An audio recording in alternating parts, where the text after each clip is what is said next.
My name is Rafael, you're watching Rock and Roll Garage, and today I'm going to tell you a really weird rock and roll story. Did you know that Mama Cass Elliot and Keith Moon died in the same apartment? That's right, and it was owned by Harry Nilson.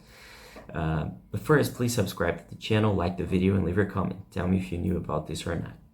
Well, the famous musician Harry Nilson, who, if you probably know him for songs like Everybody's Talking, Without You, Coconut, and a few others.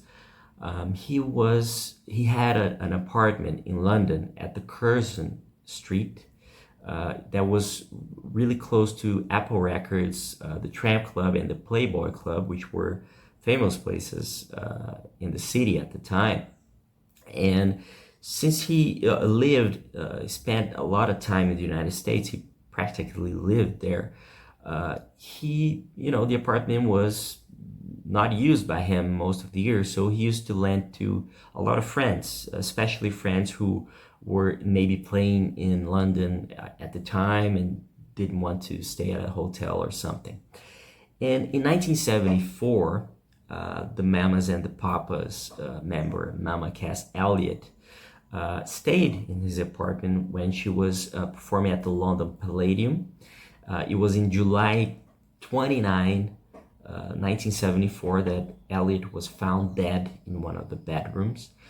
She was they said she choked with the sandwich, which is a total lie. And later on, they announced that she actually died from a heart attack at the age of 32, and which curiously is the same age that Keith Moon had when he died 4 years later. And obviously this was in 1974. And in 1978, September 7, 1978, Keith Moon was using the apartment. He was invited by Paul McCartney and Linda McCartney to go to the premiere of the Buddy Holly story movie in 78. And after having dinner and watching the movie with Paul and Linda, he came back with his girlfriend at the time to the apartment. And he had the same age, 32, and he was a victim of an overdose of clomethazone, a medicine known for the treatment of acute alcohol withdrawal symptoms. And I mean, obviously he was known as Moon the Loon. Moon used a lot of substances during his whole career, and it wasn't much of a surprise, let's say, just as Mama Cass Elliot was. I mean, a heart attack comes from nowhere, but it's just, and the story goes, and I find that hard to believe that they died in the same bed. I mean, person dies there and you leave the same bed there. I mean, I find that quite interesting, but that's how the story's told. And later on, a curious thing that I just can't understand is that Harry Nilson decided to sell the apartment. And who bought the apartment?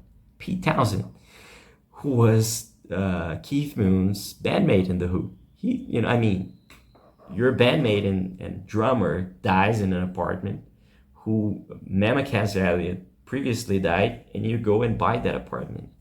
I mean, I don't know, if I was Pete Townshend, I would never do that, but who am I to judge? And another interesting thing is that Nilsson said that in interviews later on, that he felt bad vibrations in the apartment. And according to him, he saw a mirror with an image of a gallows. It gave him a bad feeling, saying it was like a whistle from the cemetery. So, I mean, this is a really creepy and weird rock and roll story. And I find it quite interesting. If you look, I mean, people say, well, lightning doesn't strike twice. But, I mean, you have two legendary musicians who passed away in the same apartment 4 years apart. That's quite unusual. And if you want to read more, go to the description, read the article we wrote about this.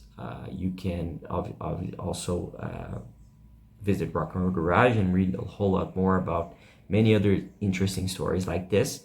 And please don't forget to subscribe to the channel, like the video, and leave your comment. Tell me what you think about the story, if you believe in some of the aspects or not. And that's it. Thank you for watching, and I see you later.